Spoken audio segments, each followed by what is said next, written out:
We gonna walk da medo kape de ye de nyango ya nyango de lu no kono do no ba pe de ambiance ha me ma pe de donc wa adonga de wa de kulen ye wa se de da de ya ba kulen de ba ma pe do why they couldn't live? Yeah, was it that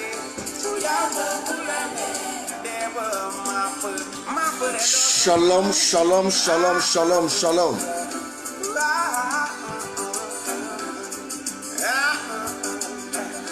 Nous écoutons un peu Onel Mala.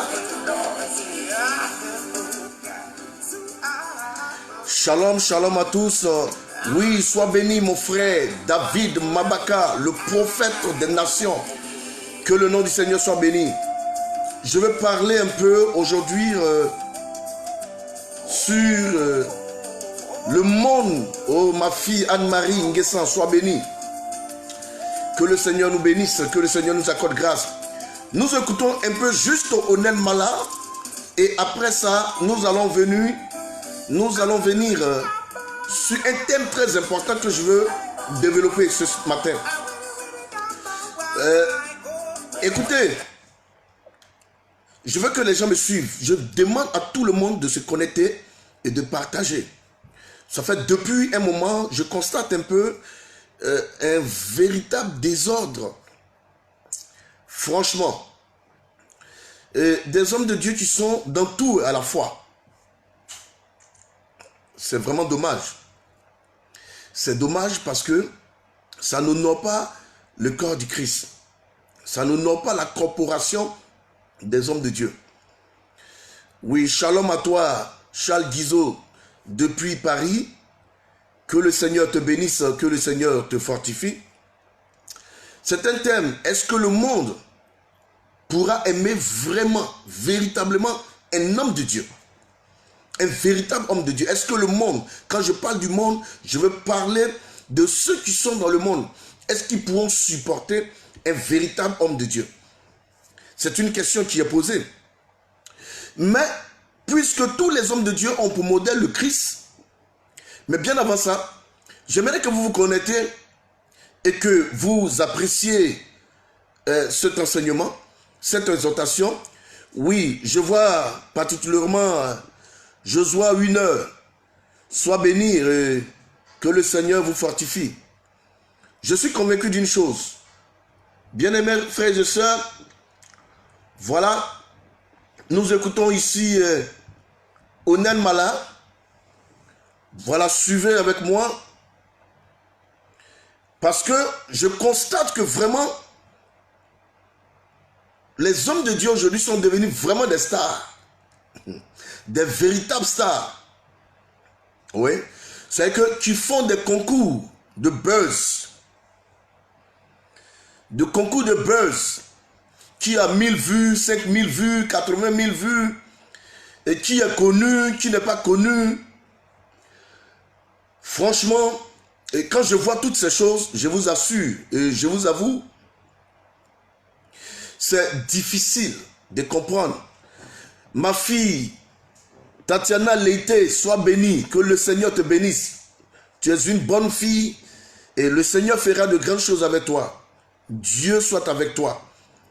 Et ce thème que je veux traiter ici, ça ne va pas plaire à beaucoup de serviteurs de Dieu. Ça, c'est clair. Ça ne va pas plaire à beaucoup de serviteurs de Dieu. Parce que là, je vais parler fort. Nous avons pour modèle le Christ, notre maître. Oui, Jésus-Christ, notre maître. Mais bien avant ça, nous allons écouter le chant de notre bien-aimé frère Onel Mala qui dit louer, louer Dieu. Est-ce que véritablement aujourd'hui les hommes de Dieu louent le Seigneur ou se louent eux-mêmes? Cherchent la louange ou louent leur Dieu? Partagez cette vidéo et que les gens comprennent, que les gens vraiment prennent conscience de ce qui arrive au corps de Christ, à la corporation pastorale. aux serviteurs de Dieu, qui ne cherchent plus à prêcher l'évangile, mais qui sont partout à la fois et dans le désordre. Vous voyez, oh, sois béni. Victoire Obama, que le Seigneur te bénisse de là où tu es. Épouse Conan, sois bénie également. Connectez-vous, connectez-vous. Ce que je vais te dire aujourd'hui, franchement, ça va déplaire à beaucoup de personnes. Mais je constate un véritable désordre. Les hommes de Dieu ne prêchent plus Dieu, ne parlent plus de Christ, ne parlent plus de Jésus. Mais soufflons un peu en musique avec notre bien-aimé Onel Mala, louez, louez Dieu. Ce chant qui a beaucoup fait du bien aux Ivoiriens et au monde entier. Voilà. Le meilleur des seigneurs que l'homme puisse connaître dans le monde entier. Mon père ami, que je vais louer, s'appelle Papa Yahvé. Amen.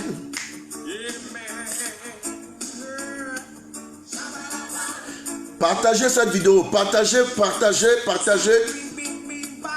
Oui, partagez parce que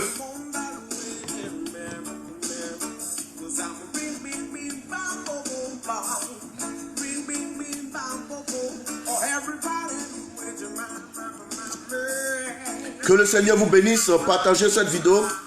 Nous écoutons un peu Onel Mala parce que nous avons un sujet très important que nous allons partager tout à l'heure. Un sujet très très important que nous allons partager. Oui, nous partageons un sujet très important tout à l'heure. Est-ce que le monde peut aimer un véritable homme de Dieu?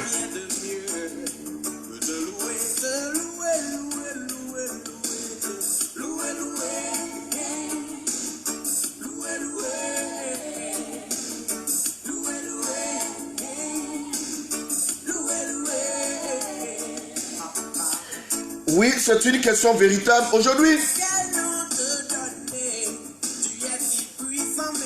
quel nom te donner? Oh, tu es si puissant, merveilleux. La mieux, tes mots, toi meilleur. Oui, seulement un mot qui se meurt. Le monde ne peut pas aimer un véritable homme de Dieu. Je le dis et je l'assume. Oui, partagez cette vidéo et soyez nombreux à suivre cette vidéo. Je ne serai pas long, mais je veux dire des choses essentielles. Je veux parler au peuple de Dieu, je veux parler aux hommes de Dieu, je veux parler aux frères, je veux parler à la corporation, que les comportements changent sur les réseaux sociaux, que les attitudes changent. Ah, c'est de ça qu'il est question. Laissez-moi faire un peu de partage.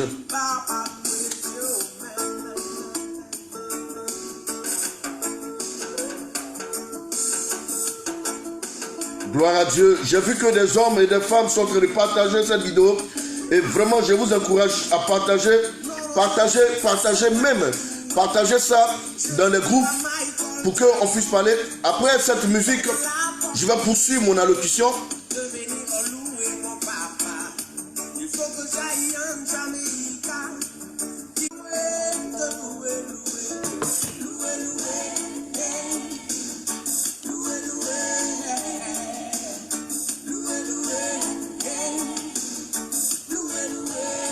Oui. Alors, ça démarre. Laissez-moi mes pauses. Merci Seigneur, que le nom du Seigneur soit béni et que cette vidéo fasse du bien au peuple et au monde entier. Gloire au Seigneur Jésus-Christ pour son amour véritable et pour sa grâce. Oui, Almeida, Boisbré, sois béni et que le Seigneur vous bénisse tous ceux qui sont connectés. Alors, j'ai posé une question pertinente. Et j'aimerais vraiment qu'ensemble, on puisse partager ça et que vous partagez ça dans des groupes. Partagez ça au maximum. Je veux savoir, je veux comprendre. Est-ce qu'un véritable homme de Dieu peut être aimé par le monde? Est-ce que c'est vrai? Est-ce qu'il peut être apprécié par le monde entier? Est-ce que véritablement un homme de Dieu peut être apprécié par le monde. Vous comprenez? Voilà. Partagez, partagez, partagez, partagez, parce que je veux parler un peu, Oui, je vais parler ce matin. En aucun cas, je veux frustrer quelqu'un. Ce n'est pas là mes intentions, loin de là. Mais, excusez-moi, on va lire quelques versets, quelques passages bibliques. Et ensemble, nous allons apprécier. Depuis un certain moment, je me suis tué sur les toits, je ne parle pas. Et j'observe sur les réseaux sociaux quelques commentaires, quelques comportements de la corporation pastorale, les hommes de Dieu. Un homme de Dieu est un homme de Dieu, mais pas un homme du monde. Voilà, un homme de Dieu, c'est quelqu'un que Dieu a pris dans le monde et qui l'a mis à son service pour parler au monde, éduquer le monde et amener le monde à sortir du monde afin d'appartenir au royaume de Dieu. De façon ramassée, voici le rôle d'un véritable serviteur de Dieu. Le Seigneur Jésus-Christ, pendant qu'il était avec ses disciples, va leur parler. Et pendant qu'il était en train de leur parler, écoutez ce que le Seigneur va dire à ses disciples. Je salue tous ceux qui sont connectés. Je vous encourage à partager. Oui, Ouedraogo, sois béni. Roslin, depuis le Burkina Faso, que le Seigneur te bénisse. Il faut partager parce que quand nous parlons, les gens trouvent que non. Oui, on salit la corporation, on expose la corporation, on essaye de discréditer la corporation. Mais bien aimé, il y a des comportements de façon à humilier la corporation. Et ce genre de comportement doit être dénoncé et doit être éradiqué au milieu de la corporation. C'est ça qui est important et c'est ça qui est vrai. J'aimerais que les gens comprennent ça. Pour ceux qui ne me connaissent pas, d'ailleurs, c'est le Christ que je présente et j'aimerais qu'on connaisse plus le Seigneur que moi-même. J'aimerais qu'on apprenne à comprendre, à connaître le Christ plus que moi-même. Certainement, c'est pour cela qu'on ne me connaît pas.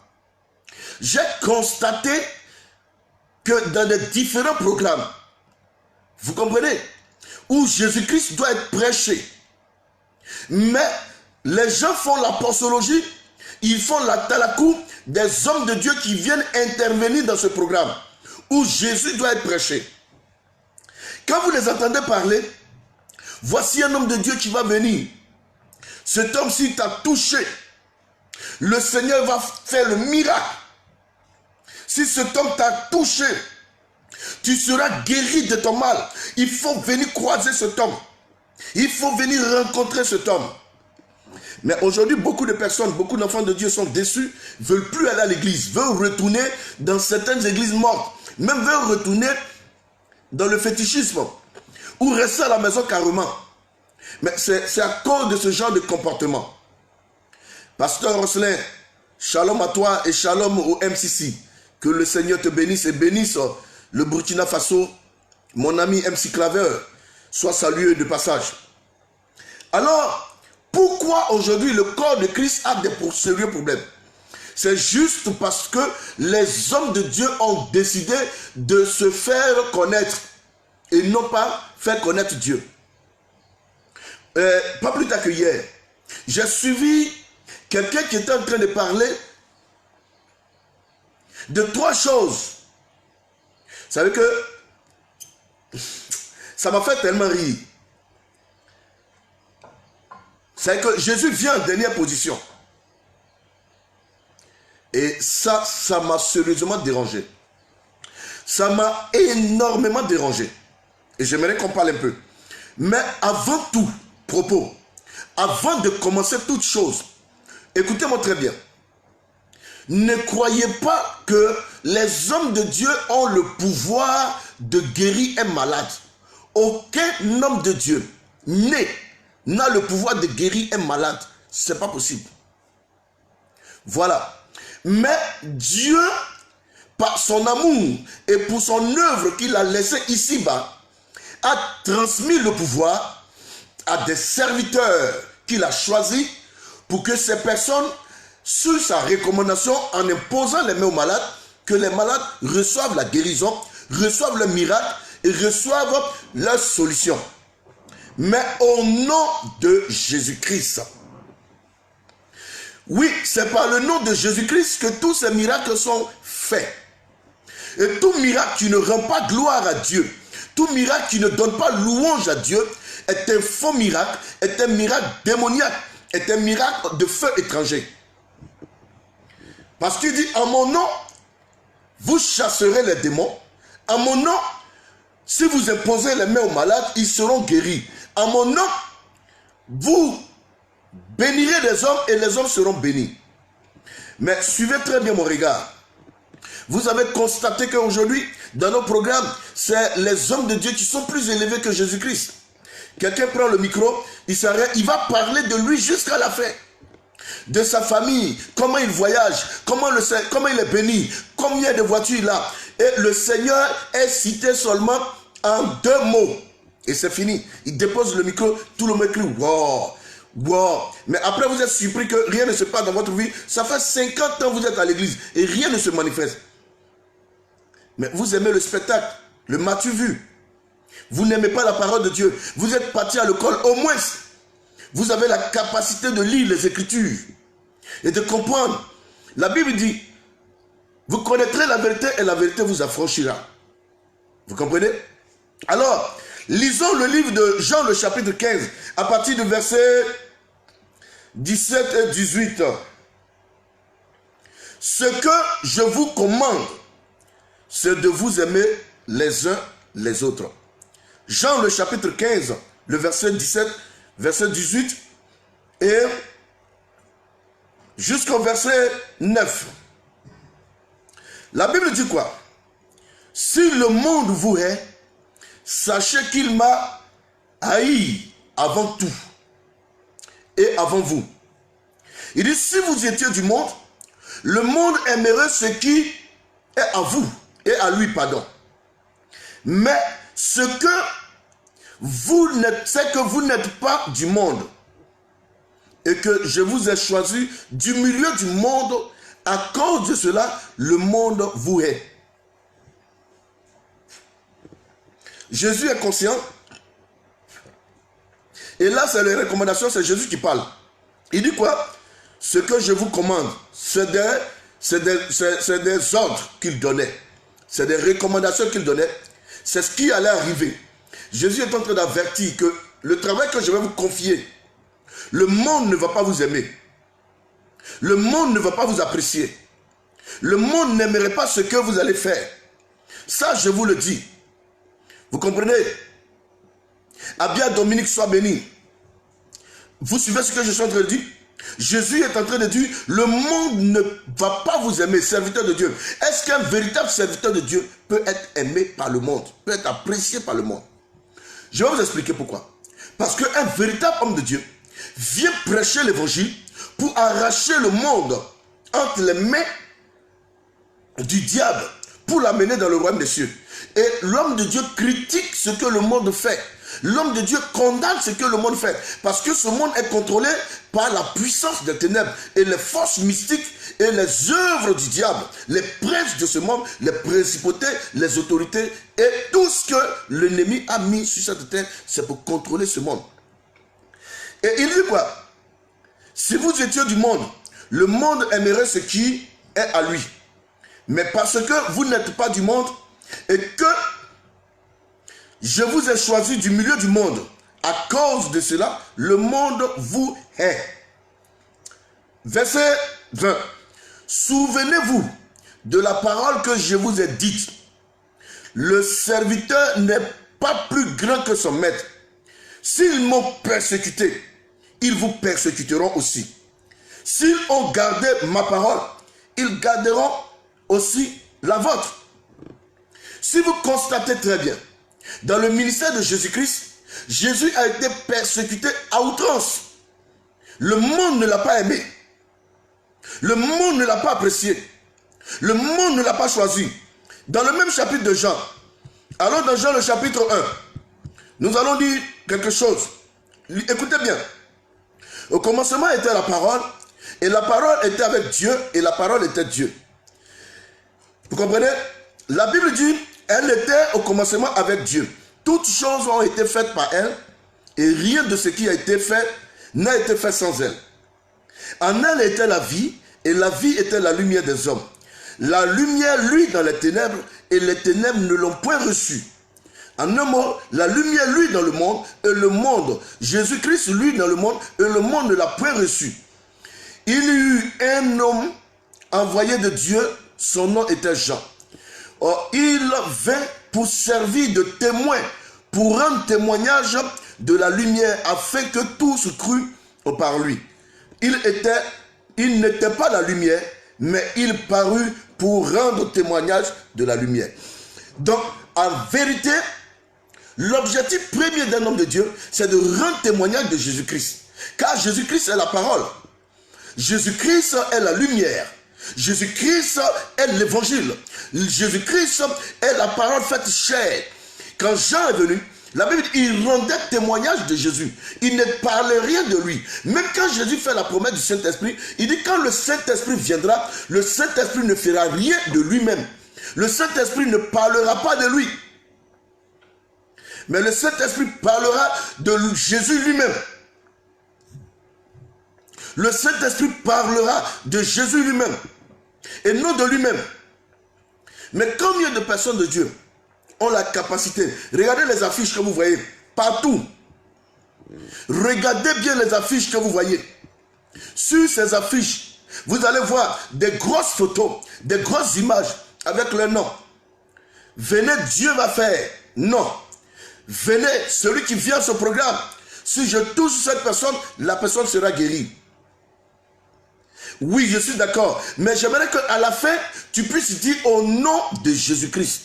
Pourquoi avez-vous caché le Seigneur et vous êtes devant? Pourquoi? Qu'est-ce que ça vous donne de vous présenter devant et de cacher le Seigneur? Mais c'est pourquoi nous ne voyons plus les miracles authentiques. Nous allons suivre un peu. Et la Bible dit que, mais à tous ceux qui l'ont reçu, verset 12, et qui ont cru, qui croient en son nom, elle leur a donné le pouvoir de devenir enfants de Dieu. Vous comprenez? Lesquels sont nés non du sang, ni de la volonté de la chair, ni de la volonté de l'homme, mais de Dieu. Donc, bien-aimés frères et sœurs, l'enfant de Dieu doit comprendre que sa mission première sur cette terre, c'est de proclamer le Seigneur. C'est de parler du Seigneur, rendre gloire au Seigneur, dire que le Seigneur est puissant, le Seigneur est merveilleux et que c'est le Seigneur qui fait le miracle. Et ce n'est pas l'homme. Les gens aujourd'hui sont sur les réseaux sociaux. Avant, pour atteindre le peuple, pour atteindre les hommes maximum, il était difficile. Et les gens ont du mal à se déplacer à nos veillées et à nos programmes. Mais aujourd'hui, gloire soit rendue au Seigneur pour la grâce qu'il nous accorde à voir la technologie. Et avec cette technologie, assis chez nous, nous pouvons évangéliser le maximum de personnes et atteindre un grand nombre de personnes. Mais malheureusement, le constat que je fais, c'est qu'aujourd'hui, les hommes de Dieu s'asseyent sur les réseaux sociaux juste pour avoir beaucoup de vues.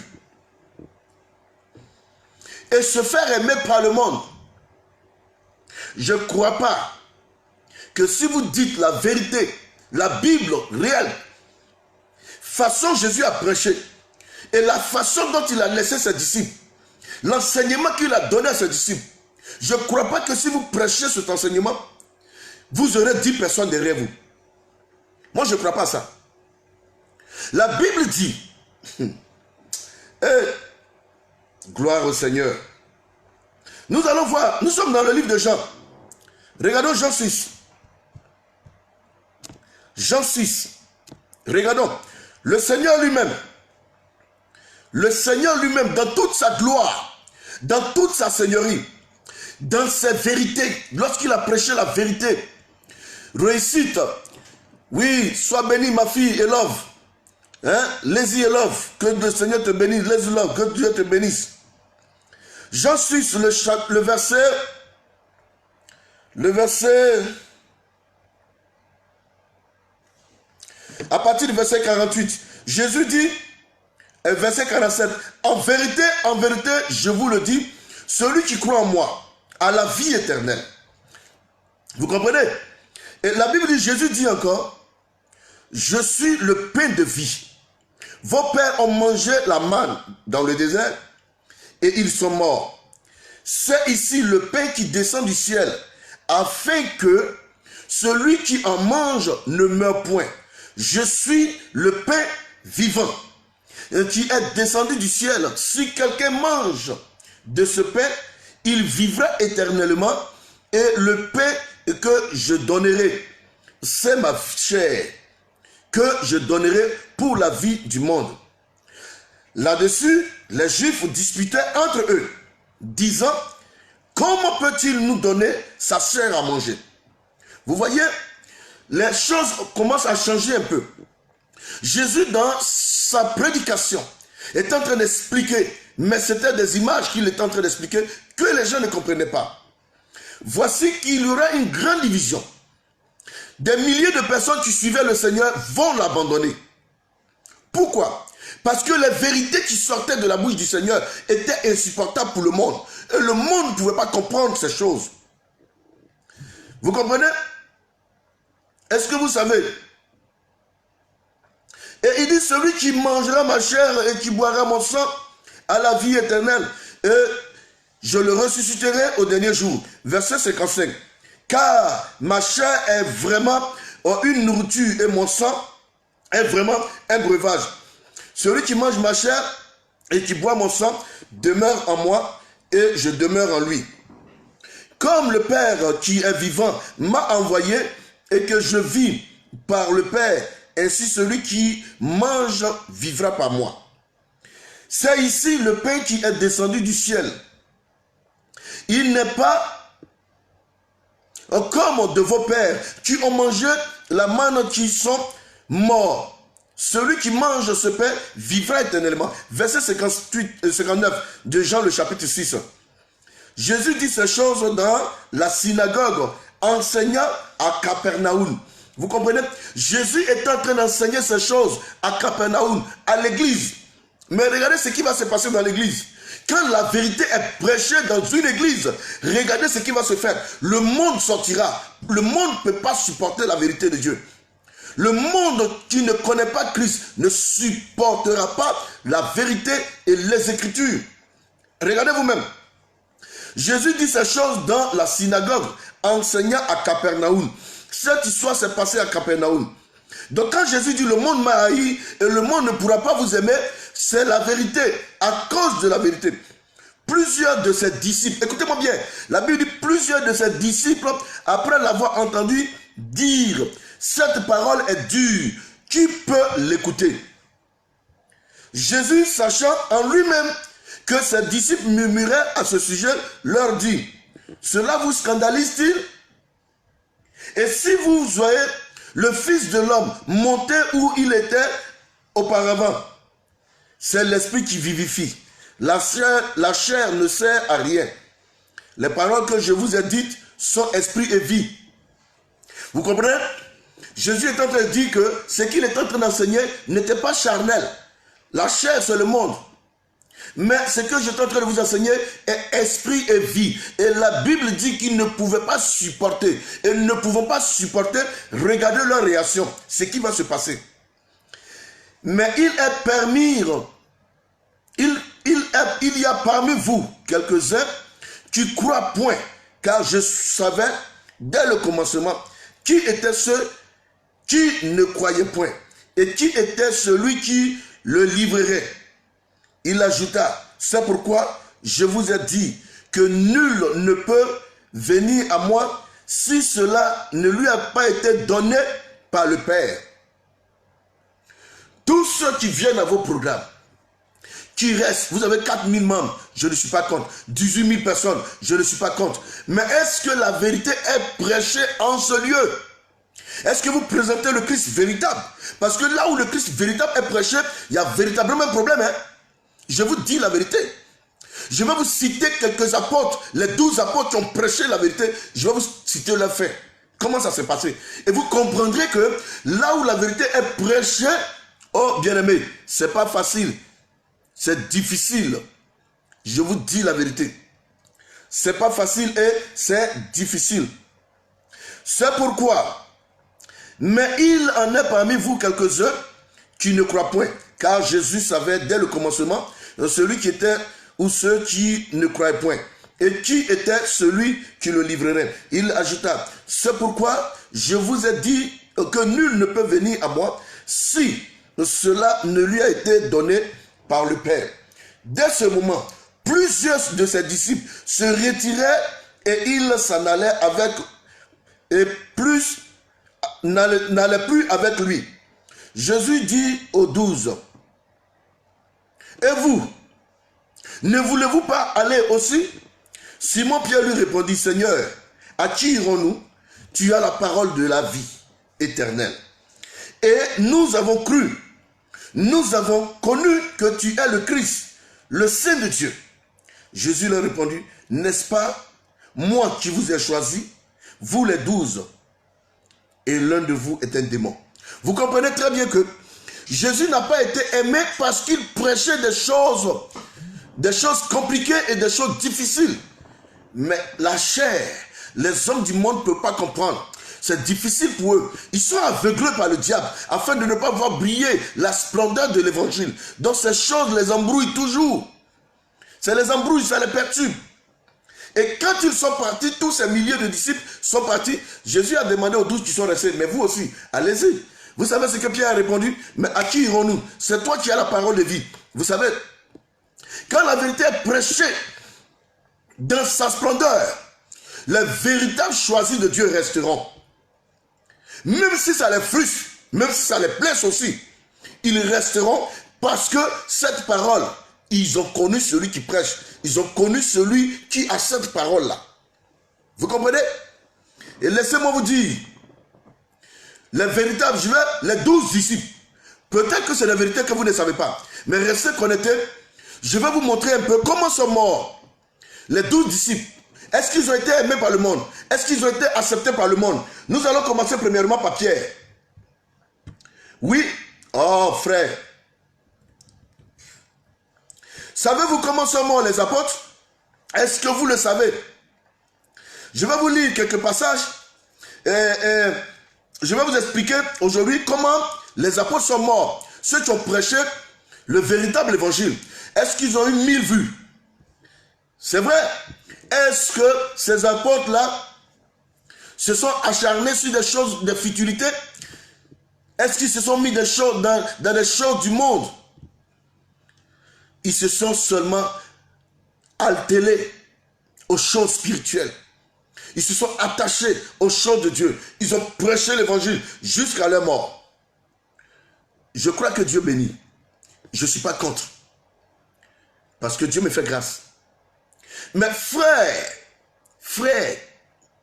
aucun des apôtres n'a sorti de sa bouche qu'il était milliardaire, qu'il était millionnaire, et qu'il était prospère, et qu'il était aimé dans le monde. Suivons un peu. Vous savez où Pierre est mort? L'apôtre Pierre, qu'on appelle Pierre, à qui Jésus a dit, sur toi je bâtirai mon église. Pierre, tu es Pierre, tu seras appelé Céphas. Céphas, tu veux dire Pierre. Tout simplement. L'apôtre Pierre, je vais vous le dire pour ceux qui ne le savent pas, l'apôtre Pierre a été crucifié. Et lorsqu'on devrait le crucifier, on devrait le crucifier comme le Christ a été crucifié. Mais il a dit qu'il n'était pas digne. Pourquoi il a été tué? Il a été tué parce qu'il est parti à Rome et il a commencé à enseigner le vrai évangile à Rome. Et comme ce vrai évangile était en train d'être enseigné et que les gens ont compris que non, apôtre Pierre était en train de dénoncer, décimer leur jeu, leur mascarade, leur système, ils l'ont pris et ils ont décidé de le tuer. Tous les apôtres sont morts par martyre. Tout simplement parce qu'ils prêchaient et le monde ne supportait pas les avoir. Jésus a tiré l'attention des gens, il a dit quoi? L'élève n'est pas plus grand que son maître. l'élève n'est pas plus grand que son maître. Donc si le maître a été haï, son élève aussi sera haï. C'est ce qu'il a dit lui-même. C'est ce que Jésus a dit lui-même. Alors l'apôtre Pierre a été crucifié, mais il a demandé qu'on le crucifie la tête renversée. Il a été crucifié pas parce qu'il était puissant, mais parce que la puissance de la parole de Dieu est en lui. Et il prêchait l'évangile vrai. Et il a été crucifié, renversé, les deux pieds en l'air, la tête en bas. Vous comprenez? Vous voulez savoir comment Jacques est mort? Jacques, fils d'Athénée, était le chef de l'église de Jérusalem. Vous comprenez? Il était le chef de l'église de Jérusalem. Et qu'est-ce qui va se passer? La Bible dit quoi? Que quand ils vont prendre Jacques, parce que Jacques prêchait l'évangile et ça dérangeait, parce que le monde ne l'aimait pas, le monde ne le supportait pas, le monde ne pouvait pas admettre ça. Ils ont pris Jacques, ils sont montés au haut sur le temple. Et entre le temple et la terre, la hauteur faisait 30 mètres. Ils ont laissé Jacques tomber. Quand Jacques est tombé, la Bible dit qu'il n'est pas mort. Jacques s'est relevé. Qu'est-ce que les gens ont fait? Ils sont venus le roncer avec des coups de bâton et des bois, des cailloux. Ils l'ont lapidé jusqu'à ce qu'il meure à cause de l'évangile. Ceux qui ont prêché l'évangile, qui ont fait qu'aujourd'hui nous avons l'évangile. Aujourd'hui, à cause de l'évangile, nous voyageons. Nous avons des maisons, nous avons des voitures. À cause de l'évangile, le Seigneur nous a bénis, nous a fait grâce. Mais les gens ont payé un prix amer. Des apôtres ont payé un prix douloureux pour que l'évangile nous parvienne. Frères, faisons en sorte que l'évangile ne soit pas un objet de scandale.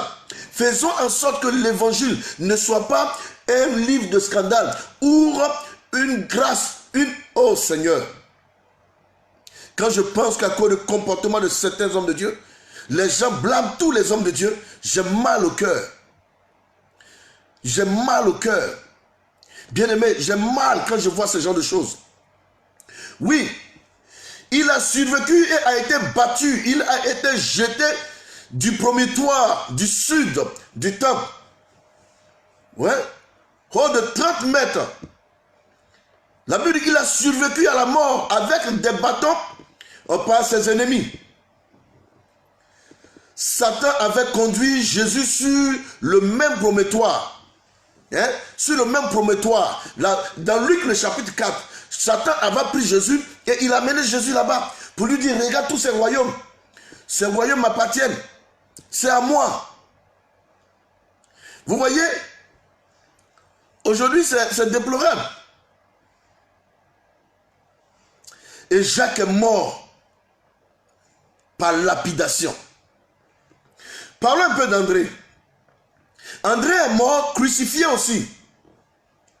Après avoir évangélisé autour de la mer Noire. Vous comprenez? Les témoins racontent qu'André aurait déclaré en voyant la croix. Vous comprenez? Donc frères et sœurs, il faut que nous comprenions. Oh, ma fille Christiane, sois bénie, sois la bienvenue. Et je pense que, vous voyez, c'est pas facile. J'ai longtemps désiré et anticipé cette heure. La croix a été consacrée par le corps du Christ à la croix. Bien-aimé, il a continué à prêcher à ses ennemis qui étaient en train de le torturer. Vous comprenez? Pendant que les gens étaient en train de frapper André, André disait quoi? J'ai vu Jésus-Christ être consacré et crucifié sur la croix. Et il a continué à prêcher pendant qu'on le lapidait. Et on l'a pris aussi. Parce qu'il a dit non, il croit à la croix de Jésus-Christ. Et il croit que Jésus a été crucifié pour nous sauver. Ils l'ont pris aussi. Ils sont allés le crucifier. Hein? Il a prêché par ses tortionnaires pendant 2 jours avant de mourir. Vous comprenez? Le témoignage dit que quand Jacques et André a été crucifiés aussi, étant sur la croix, il prêchait pendant 2 jours. André, étant crucifié sur la croix, pendant 2 jours, il parlait aux gens. Pendant 2 jours, il parlait aux gens. Pendant 2 jours, il parlait aux gens. Shalom. Shalom, shalom. Pasteur Moshe, shalom, sois béni. Oui, oh le Tout-Puissant, l'homme de Dieu, la grâce du Seigneur est sur toi, Florentin Suit, un ami. Donc vous voyez comment ces hommes sont morts pour l'évangile. Personne n'est devenu riche. Tous ces apôtres ne sont pas devenus riches avec l'évangile. Ils ont prêché le véritable évangile. Ils ont sacrifié leur vie. Parce que le Seigneur leur avait dit, si quelqu'un veut me suivre, qu'il se charge de sa propre croix. Ils ont pris leur croix. Ils ont suivi le Seigneur. Ils sont morts pour le Seigneur. Alors, nous allons voir Jacques, fils de Zébédée, a évangélisé l'Espagne. C'est en Espagne qu'il est mort. Il est le premier apôtre à mourir par martyr, décapité à Jérusalem. Vous comprenez? Il allait prêcher en Espagne et quand les gens l'ont pris, c'est le premier à mourir par martyr parmi les apôtres. Ils l'ont décapité. C'est-à-dire qu'ils ont pris machette, ils ont commencé à le couper.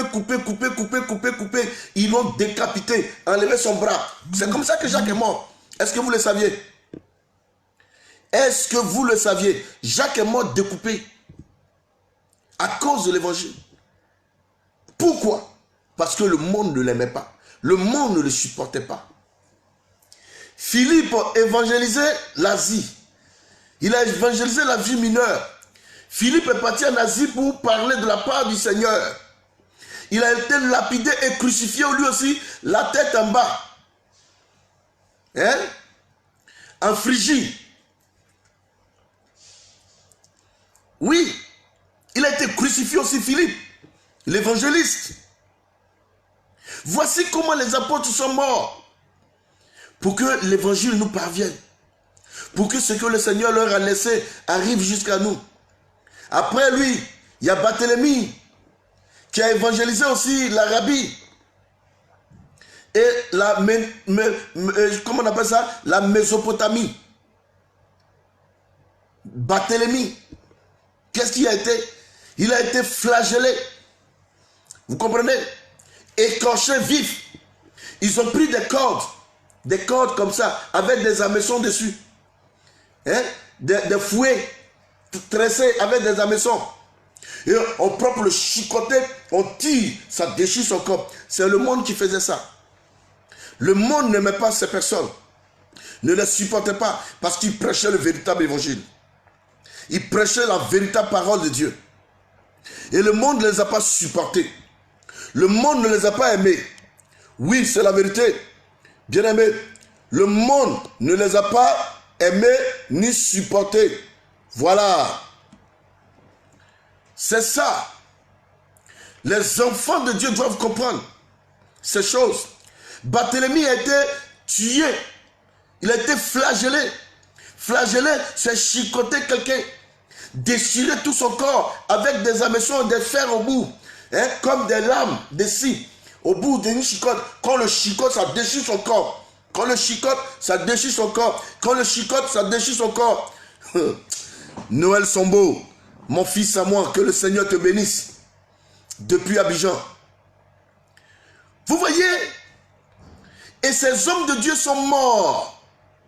Ces hommes de Dieu sont morts par martyr à cause de la vérité. Aujourd'hui, les hommes de Dieu sont capables de s'asseoir gaillardement dans leur salon et pour dire, j'ai plus de monde derrière moi. Le monde est derrière moi. La population tout entière derrière moi. Frère, je suis d'accord que tu aies cette population. Mais interroge-toi, est-ce que vraiment tu leur prêches l'évangile? Parce que là où l'évangile est prêché, frère, il y a division. Là où l'évangile est prêché dans sa vérité, il y a séparation.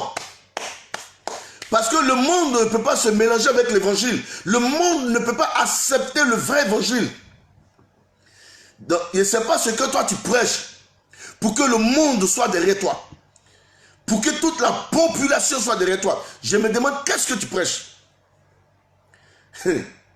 Parce que dire à quelqu'un d'abandonner ses différents vices, ce qu'il aime, ce qu'il adore, lui dit que c'est pas bon et que ça va le conduire en enfer, lui dit d'abandonner ça, je ne crois pas qu'il va t'apprécier. À moins que le Seigneur l'ait touché par la parole que tu lui prêches. Et quand il se convertit, il se dépouille de ses œuvres du monde et accepte, épouse le Christ et marche avec le Christ.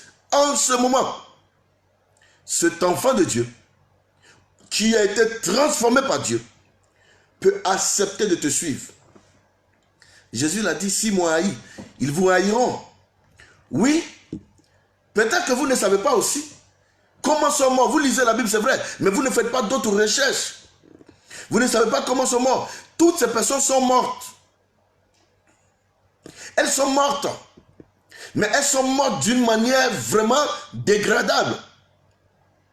Humiliante.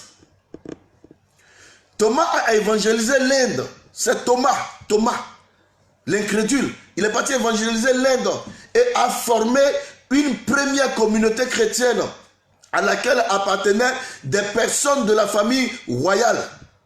Ça, c'était Thomas. Quand Thomas est arrivé en Inde pour la première fois avec l'évangile, c'est Thomas qui a évangélisé l'Inde, qui a prêché l'évangile, qui a parlé de Jésus. Vous comprenez? Et il a formé une communauté avec la famille royale de l'Inde. Il est mort, transpercé par une lance. On a pris une lance comme ça pour dire pourquoi tu prêches ici? Qu'est-ce que tu es venu faire? Ah, pourquoi? Parce que l'Inde est un pays, l'Inde est l'un des pays le plus sorciers au monde. Eux, ils adorent tout. Ils adorent l'éléphant, ils adorent le bœuf, ils adorent les singes, ils adorent les os. C'est un pays idolâtre. Il ne peut pas accepter ce genre de choses. Il ne peut pas comprendre ces choses.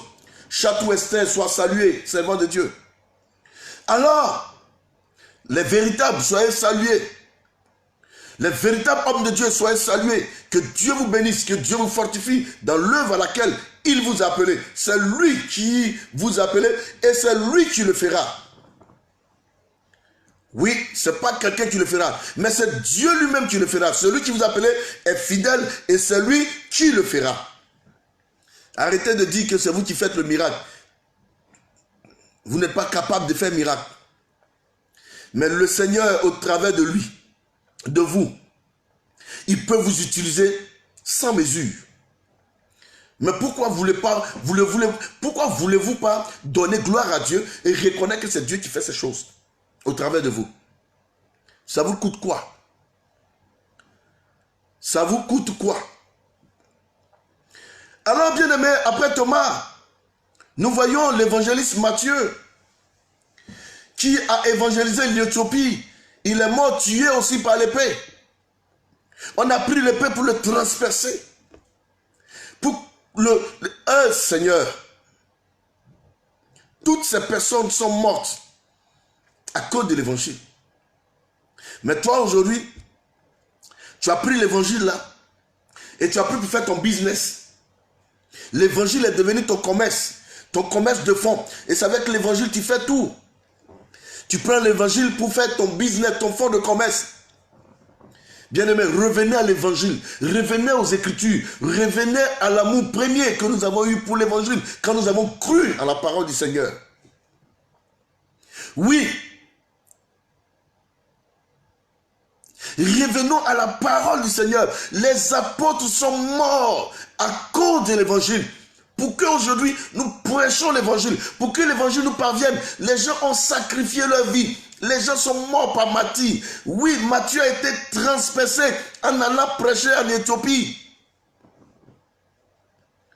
Bien-aimé, je vous le dis, Jude, le petit frère de Jésus lui-même, Jules Tardet, a évangélisé la Perse, la Mésopotamie et d'autres pays arabes, il aurait subi le Mahdi en Perse. Vous connaissez ce qu'on appelle le Mahdi? Le Mahdi, c'est qu'on te demande, tu prêches Jésus ou tu le renies. Si tu acceptes Jésus, on te tue. Si tu renies Jésus, tu as la vie sauve. Et il a dit quoi? Je prêcherai le Christ jusqu'à la fin de mes jours. Tuez-moi si vous voulez. Et il est mort par Mahdi. Aujourd'hui, tous ceux que vous voyez sauter, qui ont pris l'évangile et qui ont commencé à faire de l'évangile un commerce. Ils vendent tout. Tout ce que la main touche, qui peut produire de l'argent, ils vendent ça. Les vendeurs dans l'église sont revenus. Ceux que le Seigneur a chassés, les vendeurs que le Seigneur a chassés dans le temple, au temple, sont revenus encore dans le temple. Et ils sont venus forts même. Avant, c'était les pigeons, les cobayes. Mais maintenant, là, mon frère, bonnet rouge même est vendu. Tout est vendu. Oui. Et les gens en font un business. Ça marche. Ils s'achètent des voitures, se construisent des maisons, ils voyagent en avion en première classe. À cause de quoi? L'évangile pour lequel les gens sont morts. L'évangile pour lequel les disciples ont accepté de mourir. Et c'est devenu un fonds de commerce. Un fonds de commerce. Jude est mort par Mahdi en Perse. Siméon, le zélote, a évangélisé aussi la Perse, l'Égypte, hein, et les Berbères. Il a été coupé avec une scie. On a pris la scie, on l'a tendu comme ça. Tu choisis Jésus ou pas? Il dit, j'ai choisi Jésus, je prêcherai Jésus. On a pris la scie et on a commencé à le trancher. On a commencé à le couper, on a commencé à le décapiter. On a pris une scie et on l'a coupé en deux. Simon le zélote. Savez-vous cela? Chers frères amis, vous savez cela? Qu'on a pris une scie pour décapiter l'homme de Dieu.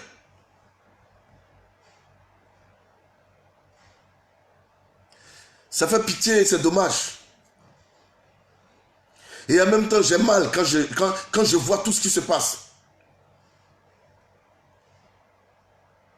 Les hommes de Dieu aujourd'hui sont dans tout. Politiciens, ils sont dedans. Affaires de guiguer, ils sont dedans. La Chine, ils sont dedans. Le monde, ils sont dedans. Ils sont dans tout. Finalement, on ne sait plus si ce sont des hommes de Dieu. Et sur les réseaux sociaux, c'est que des hommes qui ne vous valent pas à la cheville font des vidéos pour vous clasher, pour vous insulter, pour vous parler mal. Et ça ne vous dit rien, mais c'est normal que ça ne vous dise rien. Vous n'avez pas la chose de Dieu en vous. Un homme conscient qui a une éducation en lui, dès qu'on commence à lui parler mal, son éducation le remet en cause. De sorte qu'il commence à dire, ah, ce que j'ai fait, est-ce que c'est bon? Mais pourquoi il me parle comme ça? Il commence à analyser sa vie pour savoir qu'est-ce qu'il a fait pour mériter ces injures. Et son bon sens va lui dire, là où tu as mis ton pied, c'est pas là-bas que tu devrais être. Sors de là-bas. La Bible dit, sortez du milieu d'eux, ne touchez rien de plus. Et je vous accueillerai. Mais eux-mêmes là, pendant que le Christ cherche à les tirer pour faire sortir, c'est eux-mêmes qui tirent le Seigneur. Ils veulent même amener le Seigneur. Et ils amènent le Seigneur dans la boue, dans leur bêtise, et ils font tout au nom du Seigneur. Oh Jésus, que ta grâce nous fasse. Je t'assure, Chatou, Anne-Marie, ma fille, je t'assure, c'est immoral. Ils n'en ont pas honte. Mais c'est pas possible. Regardez tous ces disciples à qui Jésus a confié l'évangile pour envoyer l'évangile dans le monde entier. Regardez comment ils sont morts pour l'évangile. À cause de prêcher la vérité. Ils ont abandonné leur famille. Ils ont abandonné leur maison. Ils ont abandonné leurs amis. Ils ont abandonné leurs activités pour servir le Seigneur. Toi au moins tu fais des business. Toi au moins tu fais des business.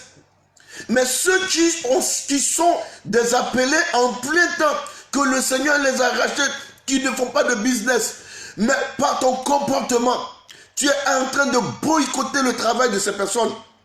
Tu es en train de leur fermer les portes. Tu es en train de... Mais le diable t'a choisi pour promouvoir son œuvre ou quoi? Dans le corps de Christ.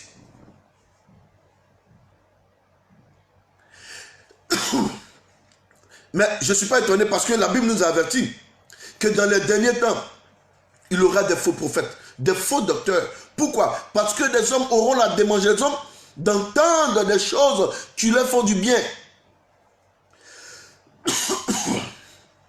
Excusez-moi. Permettez-moi de prendre un peu d'eau parce que là, c'est sérieux.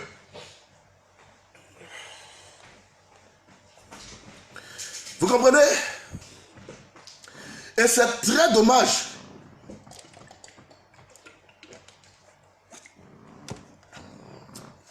J'ai la grosse sèche. C'est très dommage. Voyons comment l'apôtre Jean. Regardez un peu ce qui va se passer. Il est le seul à être mort de la vieillesse. Jean. Il est le seul qui est mort de vieillesse. Mais regardez ce qui va se passer. On a pris Jean, on a plongé, on a jeté Jean dans un puits. Ils sont allés l'enlever dans le puits. On l'a plongé dans l'huile chaude. Comme si ça ne suffisait pas, on le prend, on va le déposer sur une île qu'on appelle l'île de Patmos. C'est que Jean était séparé du monde. C'est là-bas que Dieu va se révéler à lui. C'est là-bas qu'il va écrire l'Apocalypse. Jean va écrire l'Apocalypse dans la douleur. Avec le cœur meurtri et déchiré. Pour vous donner la révélation de ce que vous voyez. Et aujourd'hui, l'évangile pour lequel les gens sont morts. Bien-aimé, Dieu ne va pas te faire cadeau. Je préfère te le dire en même temps. Si tu veux prendre conscience, prends conscience et quitte dans cette affaire. Parce que le Seigneur ne te fera pas cadeau. Après que ses disciples ont été décapités, il a été le seul à être mort de vieillesse. Il a pourtant connu le martyre par immersion dans un bain d'huile bouillant à Rome. On l'a pris pour le jeter dans un bain d'huile bouillant. Condamné aux mines de Patmos, où il rédigea l'Apocalypse et il est mort de vieillesse dans l'actuelle Turquie. C'est là-bas qu'il est mort, en Turquie. Alléluia. Oh Seigneur, ta grâce. La Bible dit, Jésus, par la voix du Seigneur, vous serez haïs à cause de mon nom. Mais celui qui persévérera jusqu'à la fin sera sauvé. Quand Jésus nous appelait, il était conscient que nous serons haïs. Il était conscient que nous serons haïs, mais nous devons être persévérants. Alors bien aimé, je vous demande d'être persévérants. Vous qui avez cru en Jésus, vous qui croyez en son nom, voici un peu comment sont morts les apôtres. Alors bien aimés frères et sœurs, réfléchissons. Les actes que nous posons dans le monde, sur les réseaux sociaux, tout ce que nous faisons, est-ce que nous sommes vraiment, véritablement des hommes de Dieu ou nous sommes des hommes d'affaires? C'est que comment des hommes de Dieu peuvent se lever, c'est poser des actes ignobles sur les réseaux sociaux.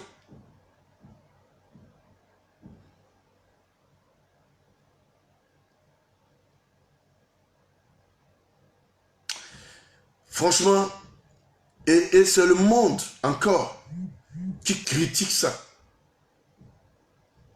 On essaie de rappeler certaines personnes à la raison. Ils trouvent que c'est parce que nous avons échoué. Ils trouvent que c'est parce que nous n'avons pas réussi et que c'est la jalousie qui fait que nous les ramenons à l'honte. Je bénis le Seigneur pour tous les hommes de Dieu qui ont gardé l'amour de l'évangile, l'amour de la parole de Dieu et qui se battent pour que l'évangile soit prêché dans sa vérité, qui se battent pour que l'évangile soit respecté Ils se battent pour que le nom de Dieu soit gardé avec respect, prononcé avec respect. Quelle honte! Quelle honte! Chaque fois que vous faites une vidéo, ça dégrade le corps de Christ. Chaque fois que vous apparaissez sur les réseaux sociaux, c'est pour humilier la corporation pastorale. Quelle honte! Pourquoi? Pourquoi? Il y a quand même des vrais. Il y a des hommes de Dieu qui sont vrais. Que Dieu les utilise et de façon vraie. Franchement. Sur ce, c'était juste ma petite part, ma petite contribution pour ramener tous ceux qui sont en train de se garer, qui sont en train de se laisser aller par la mouvance et la mode des réseaux sociaux. Jésus ne cherchait pas buzz. Jésus ne cherchait pas l'approbation des gens. Mais il prêchait l'évangile. Ceux qui devraient croire, croyaient et étaient sauvés. Mais ceux qui ne devaient pas croire, boudaient et partaient.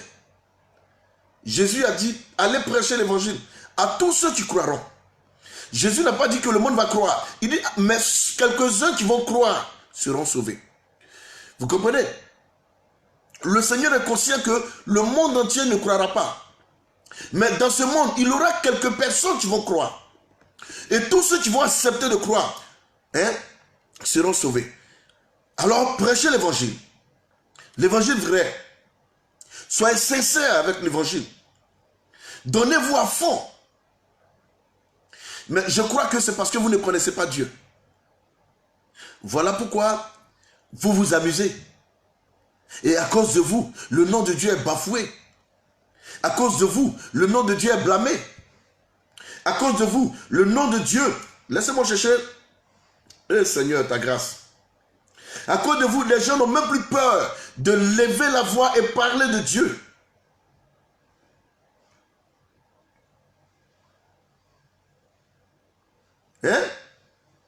À cause de vous, les gens n'ont plus peur de Dieu. Ils parlent de Dieu avec ironie. Lorsqu'on parle de vous, ça veut dire qu'aujourd'hui, on vous utilise dans leur gag. Tout ce qui fait rire, vous êtes dedans. On vous ridiculise partout. Soyez de bon sens, soyez intelligents. Arrêtez de venir vous vanter sur les réseaux sociaux. Ça ne servira à rien. Prêchez l'évangile. Il y a beaucoup de personnes qui ont laissé tomber l'évangile. Quand ils arrivent sur les réseaux sociaux, tout ce qu'ils font, c'est de la comédie. Mais si vous voulez réussir, regarde la réussite dans la comédie. C'est son choix. Bill de Fer a réussi dans la comédie. Louis de Funès était une grande star de comédie. Pourquoi vous voulez jouer la comédie avec les choses de Dieu? Les choses de Dieu sont des choses saintes, les choses sacrées.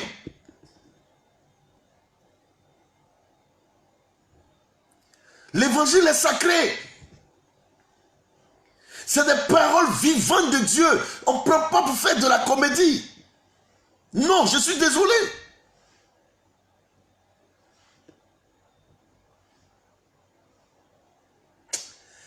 Ah.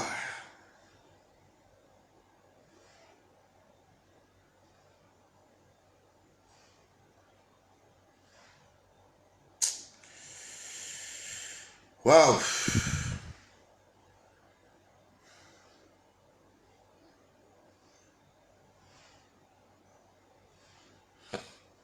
Lisons Romains le chapitre, on va terminer avec ça. Romains le chapitre, Romains le chapitre 2, verset 24. Dieu, fais-nous grâce, s'il te plaît. Romains 2.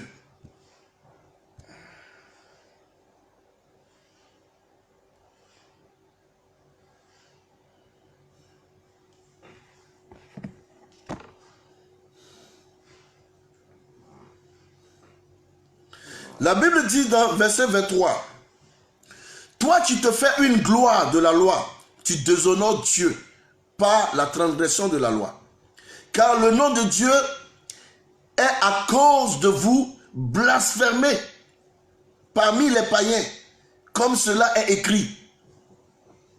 À cause du comportement macabre, de singe que tu as sur les réseaux sociaux, à cause de ton attitude, de tes mauvaises œuvres, le nom de Dieu est blasphémé. Romains le chapitre 2, verset 24 le dit. Car le nom de Dieu est à cause de vous blasphémé parmi les païens, comme cela est écrit. Vous comprenez? À cause de vous, le nom de Dieu est blasphémé. C'est que celui-là se lève, non. C'est quel évangile? C'est quelle église? C'est Dieu, c'est quel Dieu vous adorez? À cause de ton comportement. Alléluia. Que le nom du Seigneur soit béni. Pour raconter une anecdote, juste pour détendre un peu l'atmosphère, il y a un homme de Dieu qui prêchait beaucoup sur la prospérité et est rentré dans une église. Croyez-moi, il a prêché un très bon message, un très puissant message. Et l'heure de demander aux gens de donner des offrandes est arrivée. Donc il lance son filet, comme l'expression le dit constamment. Mais personne ne se lève. Personne ne réagit. Alors, l'homme de Dieu se lève et avec une voix arrogante dit: oh Seigneur, aie pitié de ce peuple. Aie pitié de ce peuple, car il n'y a plus les véritables veuves, oui, de Sarepta de nos jours. Oh, chaque fois que je raconte cette histoire, ça me fait vraiment rire. Il y a une petite voix qui se fait entendre derrière. Une veuve, une maman.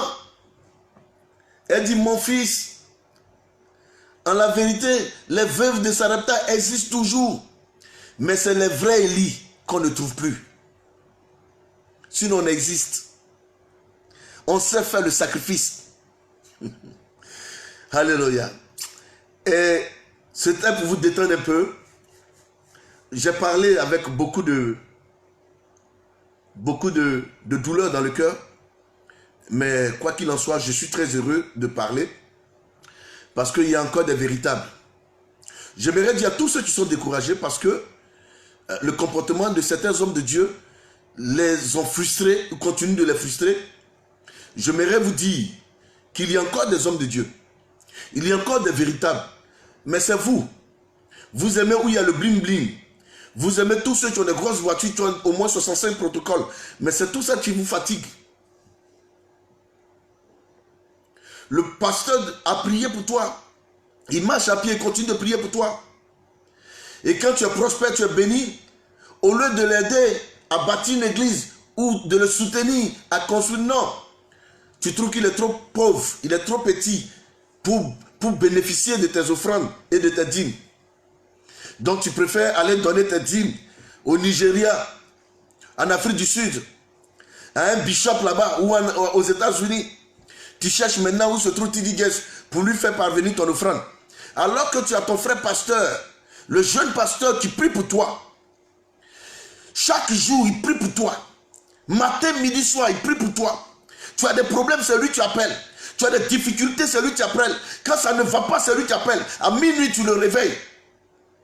Vous les fidèles, si les hommes de Dieu sont devenus comme ça, c'est à cause de vous. Et quand vous commencez à prospérer et que les choses commencent à marcher, alors c'est là que vous cherchez Tidi Guest, vous cherchez Benny Hill, ou bien vous cherchez Kamran le bishop Duncan. Ou bien vous voulez aller à Tibi Yeshua pour aller faire votre offrande. Pour vous recevoir l'audience, c'est 50 000 $. Après vos offrandes, c'est 100 000 $. Il ne vous connaît pas. Il n'a jamais prié pour vous. Quand vous allez quitter là-bas, ce qu'il vous a dit là, il ne va plus jamais prier pour vous, c'est fini. Vous n'êtes pas dans son programme. Vous voulez quoi? Si, pendant que tu étais pauvre ou que les choses n'allaient pas, quand cet homme de Dieu te soutenait dans la pauvreté, et que Dieu t'a fait grâce, que les choses ont commencé à marcher, ta dîme là, si tu prenais pour le soutenir, il y a des choses qu'il n'allait pas faire. Vous comprenez? À cause de votre méchanceté, votre ingratitude, certains hommes de Dieu qui étaient des véritables et des vrais hommes de Dieu sont obligés de faire le faux. Parce que vous leur avez rendu la vie difficile. Et l'amertume dans leur cœur, le diable s'est servi de ça pour les détourner de la vérité. Vous comprenez? J'ai une émission que je fais, j'ai intitulé ça l'intervention divine. Vous connaîtrez la vérité vous affranchira. C'est chaque lundi et chaque jeudi, rediffusé le mardi et le vendredi. C'est 1 heure de temps. Cette émission, c'est une plateforme que j'ai pris et c'est là que je fais mes émissions. Mais il y a des gens qui viennent aussi dans cette émission, qui font leur émission. C'est des scanners de Londres, scanners de Paris, scanners de Chine. Vous voyez? Et quand les auditeurs m'appellent, ils ne cherchent même pas à savoir. Ils ne cherchent même pas à me dire bonjour. Alors papa, oui j'appelle, il faut voir dans ma vie qu'est-ce qui ne va pas. Il faut voir dans ma vie, vraiment, mais franchement, c'est normal. Je leur ai dit non. Il y a beaucoup de personnes, là où je fais mes émissions, il y a beaucoup d'hommes de Dieu qui vont là-bas. Moi, mes émissions, là, si vous suivez très bien, c'est des enseignements que je viens donner. C'est des enseignements que je viens donner. Voilà. Moi, je ne suis pas scanner. Je ne suis pas photocopie. Je ne suis pas scanner. Voilà. Je ne scanne rien. Mais si tu viens m'écouter, le Seigneur pourra te parler. Vous savez, on a rendu des hommes de Dieu des féticheurs, des marabouts. Parce qu'on est tellement habitués aux féticheurs, aux gangas, qu'aujourd'hui, c'est nous qui les avons poussés à faire toutes ces choses. Fidèles, vous avez votre part de vérité dans ce que je suis en train de dire. Part de responsabilité plutôt. Ressaisissez-vous. Jésus a vu Bartimée aveugle. Bartimée est en train de le supplier. La Bible dit, Jésus, sachant qu'il était aveugle, lui demanda, que veux-tu que je fasse pour toi? Jésus n'a pas besoin de donner rendez-vous là, révélation là. La Bible dit qu'il sachant que le monsieur était malade depuis 38 ans couché à la porte des portiques, a demandé, veux-tu être guéri? Jésus savait qu'il était malade depuis 38 ans, lui pose la question. Si quelqu'un vient te rencontrer et que tu lui demandes, ma fille, pourquoi tu es venue? Ah, on m'a dit qu'il est prophète, je suis parti, il n'a rien vu, il m'a posé des questions. Ben écoutez, quand vous arrivez voir un homme de Dieu, c'est un diagnostic qu'il fait. En vous posant la question, vous lui racontez vos problèmes et par le discernement, il saura d'où vient votre problème. C'est comme ça quand on va chez les médecins, c'est comme ça que tout a été toujours. Venez vous asseoir gaillardement là, vous voulez rien dire et lui il n'a qu'à vous dire, mais oui, il y a des féticheurs qui sont parmi nous. Quand vous les croiserez, alors ils vont féticher sur vous ou faire le maraboutage sur vous. Ça c'est entre vous là-bas. Mais ce n'est pas avec l'ambassadeur son excellence, Kwadi Roméo.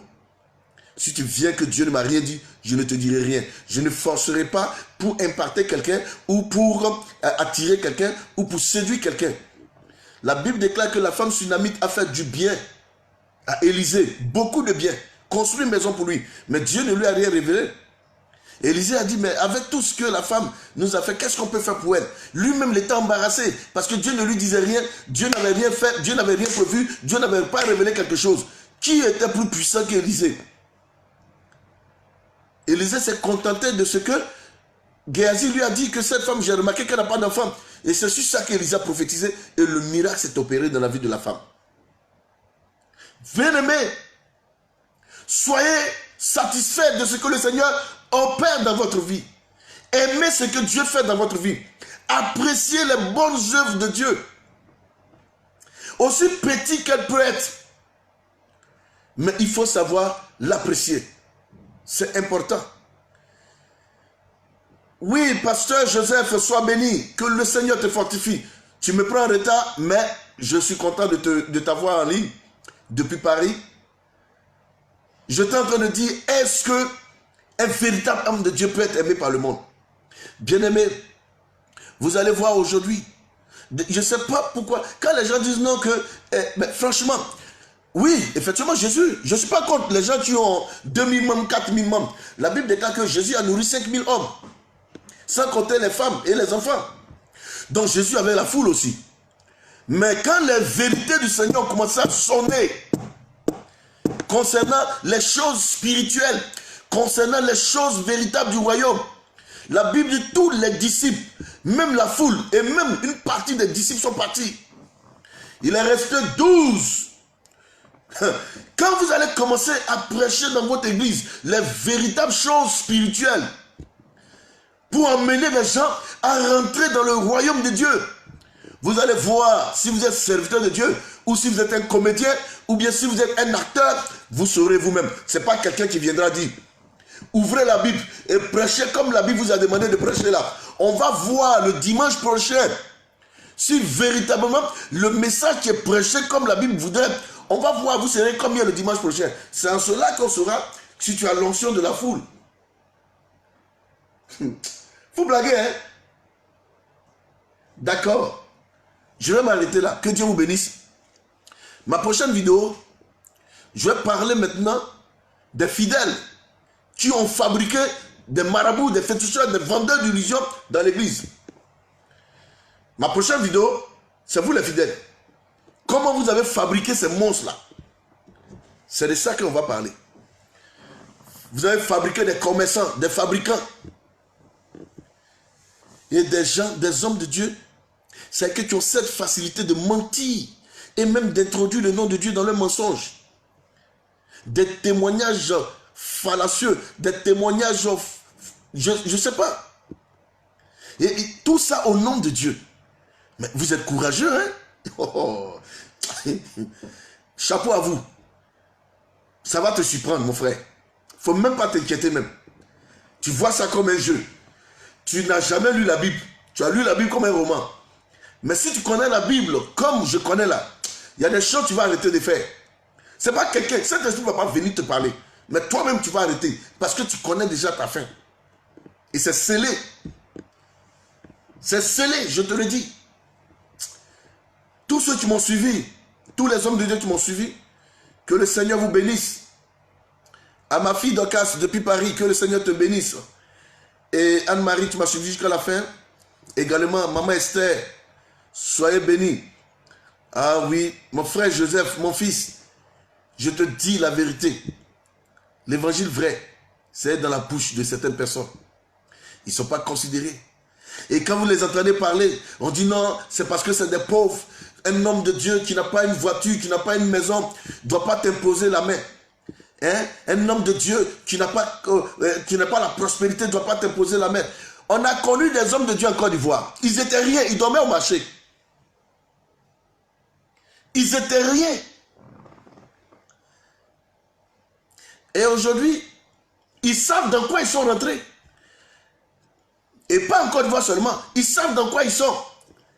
Vos voitures, vos avions que vous avez payés, vos maisons que vous avez payées. Vous savez dans quoi vous êtes. Vous allez venir citer les hommes de Dieu. Et au cours d'une réunion, j'ai entendu dans la bouche d'un homme de Dieu, vos églises de boutique là, bientôt ils vont les fermer. C'est l'église du Seigneur, vous appelez l'église de boutique? La Bible ne dit-elle pas que là où 2 ou 3 sont réunis, le Seigneur est au milieu d'eux? C'est ce que vous appelez boutique parce que vous avez construit une cathédrale? Ce que dans quoi vous êtes là, le Seigneur va nous parler. La Bible déclare que Paul saluait toujours les églises qui étaient dans les maisons. Il dit saluez-moi Aquilas et Priscille et l'église qui était dans leur maison. C'est que le salon était l'église que Paul respectait. Paul, l'apôtre, respectait les églises qui étaient dans les maisons. À cause de ta cathédrale, tu appelles l'église de Jésus. La maison du Seigneur. Les boutiques. Vos petites boutiques là, l'État va les fermer. Et tu es fier de sortir ça de ta bouche. Que le Saint-Esprit te libère de tout ces manques de connaissances. Hein? De tous ces manques de connaissances. Ce n'est pas de ta faute. Tu es aveuglé par la sorcellerie. Tu es aveuglé par le diable. Ceux qui te suivent là, qui sont dans tes bêtises là, si ce n'est pas parce que tu les as envoûtés, ou bien là où tu es parti prendre ta chose là, si ce n'est pas parce que tu les as envoûtés là, il n'y a pas quelqu'un qui peut te suivre dans les bêtises que tu fais là. Normalement même, c'est ce que tu es en train de faire là. Mais comme vous savez tous dans quoi vous êtes, soyez encouragés et continuez. Vous pensez que l'évangile se résume à 3 voitures, 4 voitures? L'évangile ne se résume pas à ça. C'est quand vous faites là. Vous pensez que on ne sait pas le faire ou on ne peut pas le faire. Mais nous avons été affranchis. Nous avons connu le véritable. Et nous prêchons pour le véritable. Donc il y a des choses qu'on ne peut pas faire. C'est ça. Sinon, tout ce qu'on fait là, écoutez-les. Quand vous les entendez parler, vous ne verrez jamais ouvrir la Bible pour vous enseigner. Aucun verset biblique. Quand ils viennent, ils racontent leur vie, ils sautent. Mais c'est pas basé, c'est pas basé sur les Écritures. La fois dernière, j'ai fait un post expressement et j'ai mis la photo de quelqu'un, Gédéon. Mais les hommes de Dieu m'ont appelé de partout, d'autres m'ont menacé. Vous savez, en toute chose, retenez ce qui est bon. Rejetez ce qui est mauvais. C'est ce que vous devrez comprendre. En toute chose, retenez ce qui est bon et rejetez ce qui est mauvais. Ce n'est pas tout, parce que vous n'appréciez pas la chose, ce n'est pas tout qui est mauvais. Vous comprenez? Mais j'ai voulu voir si les hommes de Dieu étaient en éveil. Mais ça fait un boom en espace de 15 minutes. Des hommes de Dieu m'ont appelé de partout. Mais pourquoi tu as mis la photo de cet homme? Il était assis dans mon salon et j'ai commencé à rire. Je ris. Et dans mon cœur, je disais à ma fille et à mon fils que, vous voyez, j'ai fait exprès pour voir comment les hommes de Dieu vont réagir. Je fais des posts ici. J'ai fait des posts pour honorer plusieurs hommes de Dieu. Mais j'ai voulu voir la réaction de ces hommes-là. Mais j'ai compris beaucoup de choses. Ce que je voulais savoir, j'ai su. Que Dieu vous bénisse. Que le Seigneur vous fortifie. À vous, les enfants spirituels qui formaient des hommes de Dieu rebelles. Et qui fait que les hommes de Dieu ont des problèmes. Prenez soin de vos pasteurs. Prenez soin d'eux. Ils prient pour vous. Ils jeûnent pour vous. Ils sacrifient leur vie pour vous. Si vous avez les moyens, au lieu d'aller chercher des pères spirituels au Nigeria, aux États-Unis, faire des offrandes partout, prenez cet argent-là, donnez-les. Oyakulomet ne te connaît pas. Dekan ne te connaît pas. Hein? Osborne, il ne t'a jamais vu. Il n'a jamais prié pour toi. Tu vas lui donner 10 000 $. Pourquoi? Celui qui est à côté de toi là, tu pries pour toi, tu ne peux pas lui donner ça. Il ne mérite pas ça. C'est ça? Il ne mérite pas ça. Mais quand tu as des problèmes là, tu ne cherches pas le numéro d'Osborne. Et souvent même ce qui est ridicule, ils vont avec les 80 000 $, les 100 000 $, on ne les reçoit pas. C'est des petits pasteurs de ces hommes là qui les reçoivent. Je suis parti, ils ont prié pour moi. Dieu saura faire la part des choses. Que le Seigneur vous bénisse. C'était son Excellence, ambassadeur Kwadi Roméo. Ciao, ciao. À bientôt.